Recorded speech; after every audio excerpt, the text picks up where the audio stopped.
So, hello guys! In this video, ituturo ko naman sa inyo para sa mga TM users kung paano nga ba magkaroon ng unlimited internet for 1 month. Yes, pero bago natin simulan yan, make it sure na naka-like, subscribe at comment down below dahil everyday po kaming namimili na mabibigyan ng free load at Gcash dyan sa comment section. Okay, para to sa mga TM users ang tutorial natin, dial lang po natin tong *143 number sign at piliin po natin guys yung number 10. Yung number 10 po, ayan po yung surf.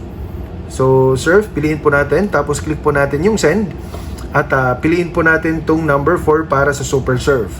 Super Surf po guys, yan po yung nagbibigay ng unlimited internet at piliin po natin yung number 3 para sa Super Surf 999. For 1 month guys, magkakaroon po tayo ng mobile internet access for 1 month for only 999 pesos at yung SIM po na nakaregister po doon ay pwede po natin gamitin or isaksak doon sa mga pocket wifi or prepaid wifi. Okay?